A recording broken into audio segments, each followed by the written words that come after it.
Hello बच्चों, biochem classroom में आपका स्वागत है। क्या आपने कभी सोचा है या आपने कभी एक्सपेरिमेंट करके देखा है कि अगर आप किशमिश को पानी में डालेंगे तो क्या होगा?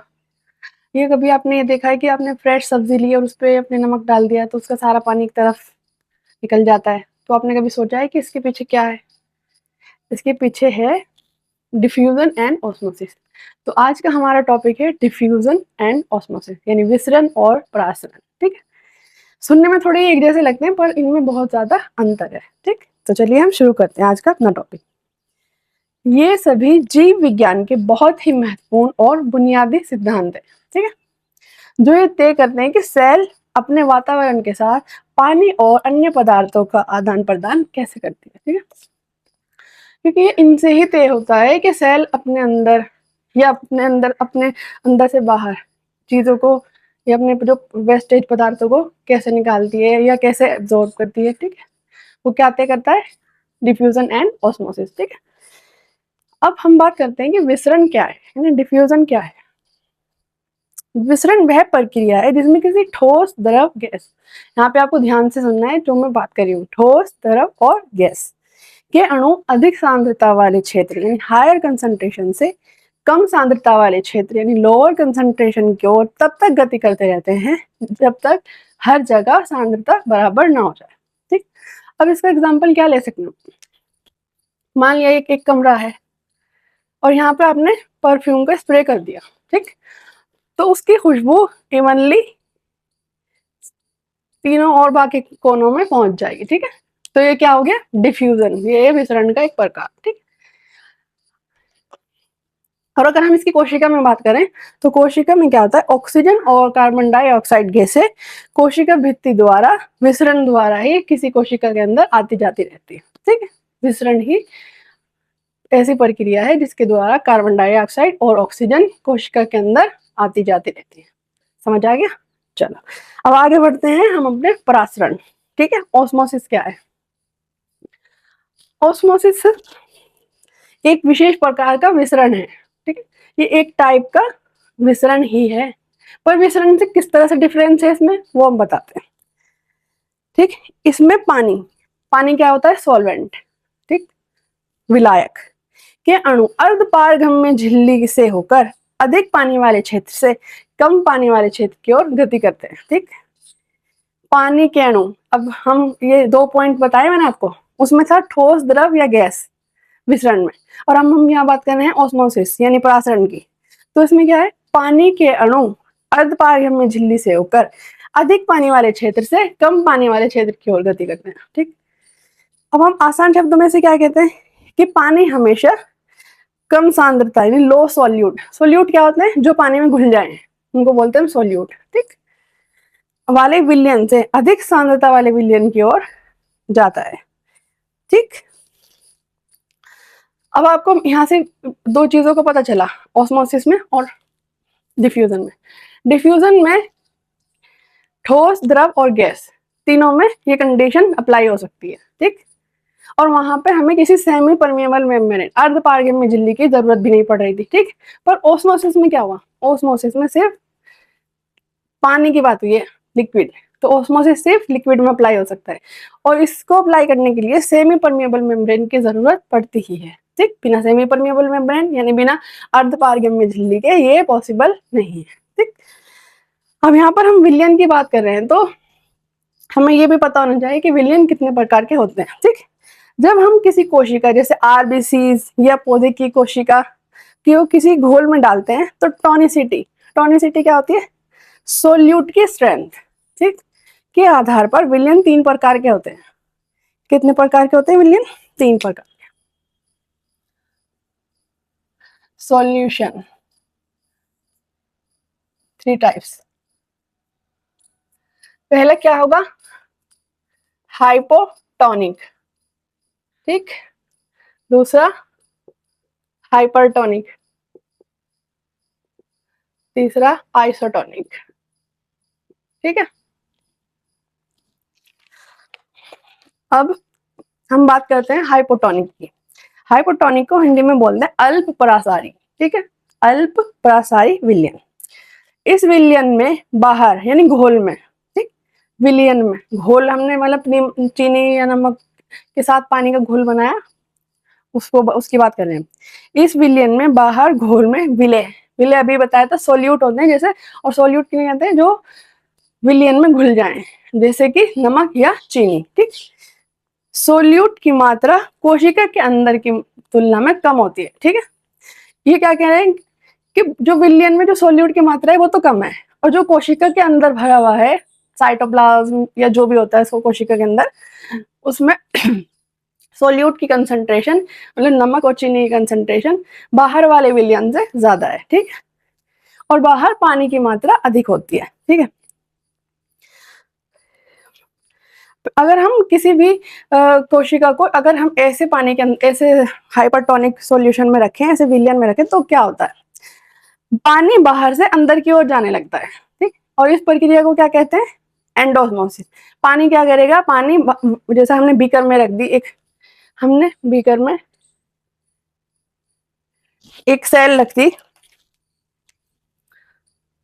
ठीक है, और हमने इसमें पानी नहीं है, सॉरी, ये विलयन है जिसमें नमक या चीनी घुली हुई है। ठीक है, पर जो सॉल्यूट की कंसंट्रेशन है वो यहाँ पर कम है, यानी ये लो कंसंट्रेशन ऑफ सॉल्यूट है। ठीक है, और इसके अंदर कोशिका के अंदर कैसी कंसंट्रेशन है, हाई कंसंट्रेशन ऑफ सॉल्यूट। ठीक, फिर उस पर क्या प्रभाव पड़ेगा। ठीक है, पानी बाहर से अंदर की ओर जाने लगेगा। ठीक, अब ये जो पानी बाहर से अंदर की ओर जा रहा है, इसको क्या कहेंगे, इस प्रोसेस को कहते हैं एंडोऑस्मोसिस। ठीक है, क्या कहेंगे, एंडोऑस्मोसिस। इस बात को ध्यान रखना। अब इस सेल पर क्या फर्क पड़ेगा जब ये पानी इसका अंदर जाने लगेगा। ठीक, ये सेल पहले से भी अपने साइज में बड़ी हो जाएगी, फूल जाएगी। ठीक, ये इस पर फर्क पड़ेगा, और इतनी फूल जाती है कभी कभी कि ये फट भी जाती है सेल फूलने से। ठीक है, तो ये हुआ इसको हाइपोटोनिक सॉल्यूशन में रखने के लिए बात। अब हम बात करते हैं हाइपरटोनिक सॉल्यूशन में अगर हम कोई सोयल रख दें तो हाइपरटोनिक सॉल्यूशन में रखने से क्या फर्क पड़ेगा। ठीक है, हाइपरटोनिक सॉल्यूशन, इस विलयन में बाहर सोल्यूट की मात्रा कोशिका के अंदर की तुलना में अधिक होती है। ठीक, अब ये उल्टा है, पहले कोशिका के अंदर ज्यादा थी और बाहर कम थी, अब बाहर ज्यादा है और कोशिका के अंदर कम है। ठीक, और उस पानी की मात्रा बाहर कम होती है और सोल्यूट की मात्रा ज्यादा होती है। ठीक है, तो जब हम कोशिका को रखेंगे तो क्या फर्क पड़ेगा, पानी कोशिका के अंदर से बाहर आ जाएगा। ठीक, और इस प्रक्रिया को क्या कहेंगे हम, एक्सोऑस्मोसिस। ठीक है, जब पानी सेल का बाहर निकलता है तो इस प्रक्रिया को कहा जाता है एक्सोऑस्मोसिस। ठीक, अब इससे कोशिका पर क्या प्रभाव पड़ेगा, कोशिका जो है अपना सारा पानी खो देती है और सिकुड़कर नष्ट हो जाती है। ठीक है, इसमें भी हमने एक बीकर लिया, इसमें एक सेल रख दी, फिर इसमें विलयन भर दिया जिसमें हायर कंसंट्रेशन ऑफ सॉल्यूट है। इसमें कैसी है, हायर कंसंट्रेशन ऑफ सॉल्यूट, और कोशिका के अंदर क्या है, लो कंसंट्रेशन ऑफ सॉल्यूट। ठीक, अब क्या होगा, अब जो है सारा पानी कोशिका का बाहर चला जाएगा।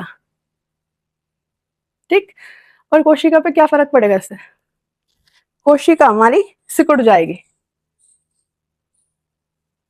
ठीक है, और सिकुड़ने के बाद वो अपना पानी खो देती है और वो नष्ट होने की कगार पे पहुंच जाती है, क्योंकि जब उसके अंदर का सारा न्यूट्रिशन ही खत्म हो जाएगा तो वो सेल डेड हो जाती है। ठीक है, अब ये पानी जो सेल से बाहर निकल के इस प्रोसेस को क्या बताया था, एक्सोऑस्मोसिस। ठीक है, अब ये तो हो गया हमारा हाइपरटोनिक सॉल्यूशन में रखने से कि सेल सिकुड़ गई है, इसमें रखने से। हाइपरटोनिक में रखने से सेल फूल गई थी और इसमें रखने से सेल सिकुड़ गई है। अब हम बात करते हैं आइसोटोनिक सॉल्यूशन की।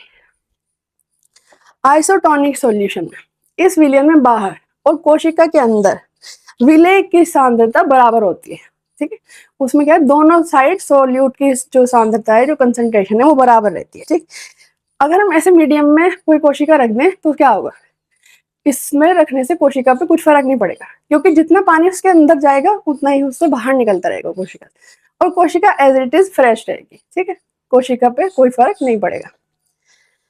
कोशिका का कोशिका का आकार बिल्कुल सामान्य और स्थिर रहता है इसमें। ठीक है, अब हम प्लांट सेल और एनिमल सेल से इसका डिफरेंस पता करते हैं कि क्या डिफरेंस रहेगा। हम अगर हम हाइपोटोनिक और आइसोटोनिक सॉल्यूशन में प्लांट सेल को रखें और एनिमल सेल को रखें तो क्या फर्क पड़ेगा।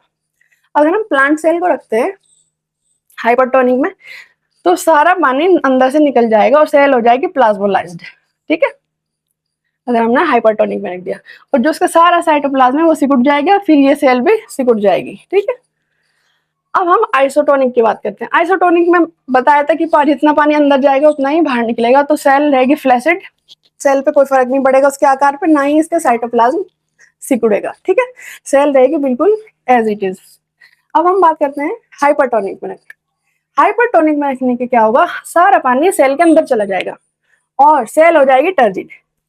अब यहाँ पे एक चीज ध्यान रखने की है प्लांट सेल और एनिमल सेल में। ठीक, प्लांट सेल में जब सेल कोशिकाएं फूल जाती है तो वो क्या करती है, अपने पौधे को मजबूती देने का काम करती है। फूलने के बाद वो फटती नहीं, इजीली नहीं फटती प्लांट सेल।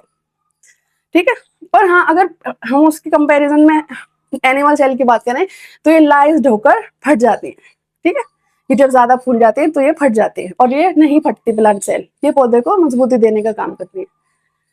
अब हम आते हैं एनिमल सेल पे। हाइपरटोनिक में रखा, श्रिवेल्ड हो गई, सुकड़ गई, पानी सारा बाहर निकल गया। ठीक है, यहाँ पे हम आइसोटोनिक में रखा, जितना पानी बाहर गया उतना ही अंदर आया, नॉर्मल रही कंडीशन। ठीक, अब ये हाइपरटोनिक में बताया था पानी सारा अंदर चला जाएगा, ये हो जाएंगे लाइज्ड। लाइज्ड होने के बाद ये क्या होंगे, फट जाती है, फटने के चांसेस हैं।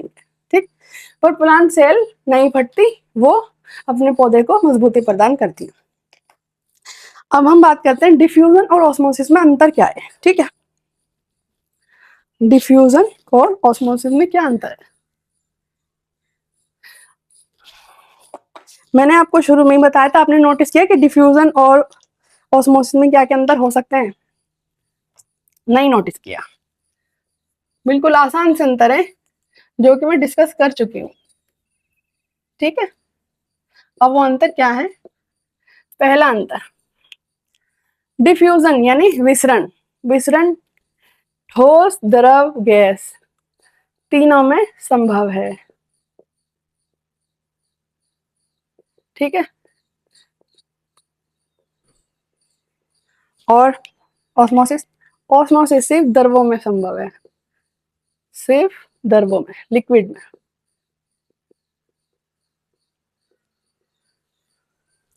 अब दूसरा अंतर क्या होगा, किस डिफ्यूजन यानी विसरण को होने के लिए किसी सेमी परमिएबल मेम्ब्रेन या अर्धपारगम्य झिल्ली की जरूरत नहीं पड़ती। ठीक,